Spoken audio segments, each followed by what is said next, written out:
ये आंदोलन बिल्कुल नीचे जा चुका था और उस आंदोलन को उठाने के लिए दीना भाना जी और साहब काशीराम जी, डीके खाबड़े जी, इन लोगों ने आंदोलन को दोबारा से जीवित करने का काम किया। आंदोलन क्या था वो छोटी सी एक लाइन में मैं बताऊंगा कि दो संस्कृतियों का टकराव था। दो संस्कृतियों का टकराव। एक तो वो लोग थे जो बाहर से आए हुए लोग, आर्य जो लोग थे, एक हमारे जो लोग थे द्रविड़ लोग थे, उन दोनों का झगड़ा था और वो झगड़ा आज तक चला हुआ है। अभी आपने सुना होगा G20 वाला मामला दिल्ली के अंदर है।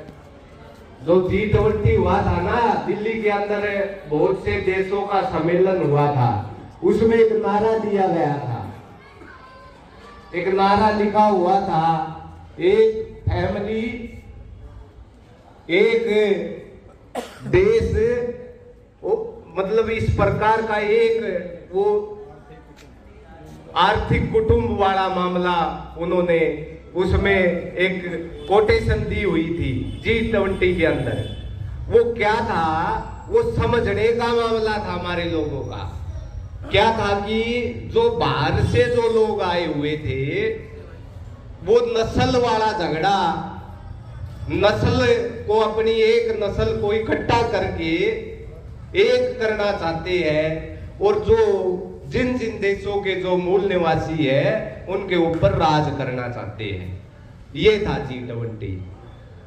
और इस देश के अंदर कई गंभीर बातें मैं आपको बताऊंगा। हमारे महापुरुषों ने आंदोलन किए, काम किए, संविधान लिख कर दिया, हमें अघोराधिकार मिले, आज हम बोल पा रहे हैं, ये सब हमारे महापुरुषों की बदौलत हमें मिला है।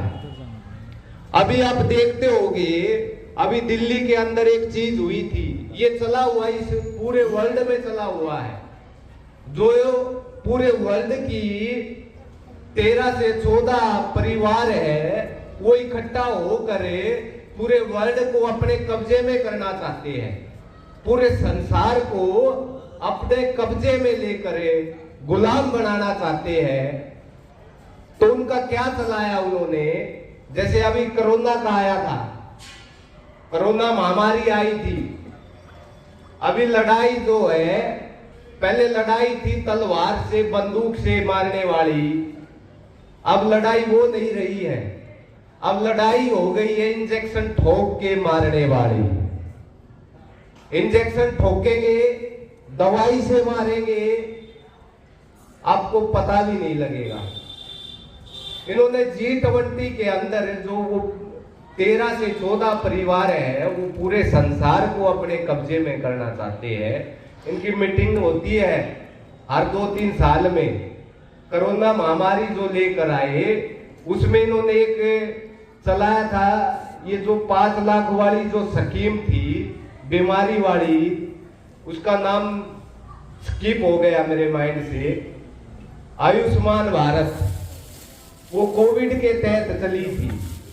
और जो आदमी कोरोना में हॉस्पिटल में गया उसी को मारा, हॉस्पिटल में जो आदमी गया उसी को ठोका है, जो हॉस्पिटल में नहीं गया वो बच गया। और उस कोरोना के दौरान में हमारे बहुत सारे जो जिनको आज हम महापुरुष भी कह सकते हैं, हमारे डीडी कल्याणी साहब जो वाम सेल के राष्ट्रीय अध्यक्ष रहे हैं किसी समय में, एक हमारे सम्यक प्रकाशन वाले थे वो, उनको एक चौहान जी थे जो उनकी कविता वो अपनी सुनाते थे। इन बहुत से जो समाज में काम करने वाले लोगों को इन्होंने ठोका। और ये ध्यान रखते हैं, अभी इन्होंने 3000 से भी ज्यादा ये कर लिया, मतलब ड्रोन बना दिए हैं, ड्रोन। ये अब इन्होंने चलाया था, क्या नाम है, ये आर्मी वाली जो चलाई थी, अभी इनको आर्मी की जरूरत नहीं पड़ेगी, ना पुलिस की पड़ेगी। 3000 से ज्यादा इन्होंने एक्सपेरिमेंट कर लिए हैं, किसी आदमी को इन्होंने मारना भी होगा तो वो ड्रोन जाएगा और 2 मिनट में उसका सोशल चेहरा पढ़ के उसको ठोक देगा। अभी बारिश दिल्ली के अंदर इन्होंने कराई थी फरवरी से पहले, वो ऊपर क्लाउड सीडिंग के द्वारा क्लाउड सीडिंग करते हैं, केमिकल छिड़कते हैं ऊपर। जो मैंने आपसे ये बात बोली ना कि अब आपको तलवार और लाठी से नहीं मारेंगे, आपको बीमारी से मारेंगे। बिल गेट्स ने अभी माना है, खुद माना है कि इस पूरे वर्ल्ड की जो जनसंख्या है 700 करोड़ से ज्यादा हो गई है, उसको धीरे धीरे हमें एक मतलब आपको पता ही नहीं लगेगा कि क्या हो रहा है क्या नहीं हो रहा है। लोग अभी फरवरी चला हुआ है, हॉस्पिटल भर गए हैं बीमारी के नाम पर। अभी जो बारिश हुई थी ना फरवरी से पहले ही, बीच में अभी बारिश हुई थी हरियाणा में, लोगों का थ्रोट इन्फेक्शन शुरू हो गया है, बीमारी शुरू हो गई है, बुखार आना शुरू हो गया। ये सब षड्यंत्र के तहत होता है। आप देखते होंगे कि दिन जल्दी जल्दी जा रहे हैं। साल पहले आना मतलब साल होना बहुत औखा हो जाता था, मतलब साल कब जाएगा, कब नया साल आएगा। दिवाली और होली जिसको हम मनाते हैं, कल्चर है हिंदुओं का, वो जल्दी जल्दी आने लगी है। ये सब वेदर में किया जा रहा है, वातावरण। अब अवलोकन करना घर पे जाके, साल बहुत टाइम जो है बहुत जल्दी भाग रहा है, जल्दी जल्दी। दिन जो है 24 घंटे का वो 12 घंटे में, मतलब आदमी का काम निपटता ही नहीं है कि दिन जा रहा है। ये सब हो रहा है षड्यंत्र के तहत। लोगों को फैमिली आईडी हरियाणा में चला दी है ब्लॉक चैन के द्वारा। आधार कार्ड से आपका पूरा बायोडाटा उनके पास है, सब कुछ उनके पास है। ये 13 से 14 जो परिवार है ये आपको कब्जे में लेना चाहते हैं।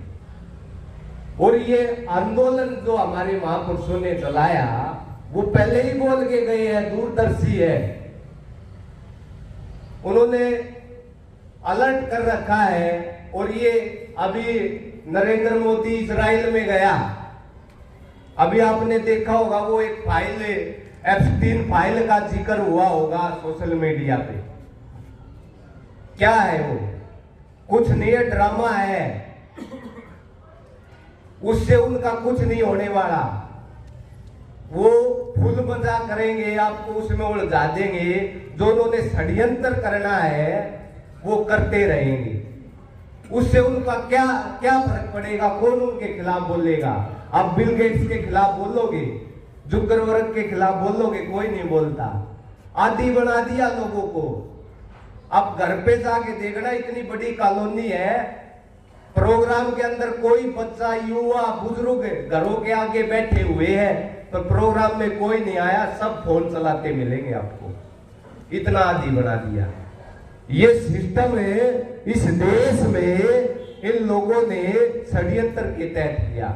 और ये कार्यक्रम जो लगाए जाते हैं वो लोगों को समझाने के लिए, उनके दिमाग को खोलने के लिए ये लगाए जाते हैं। हमारे महापुरुष सत्संग करते थे। गुरु रैदास ने बोला कि ये ब्राह्मण मत पूजिए जो होवे गुणहीन, पूजिए चरण चंडाल के जो होवे गुण प्रवीण। गुरु रैदास बोल रहे हैं। कबीर साहब ने लड़ाई के लिए बोला जिससे सिख पंथ बना।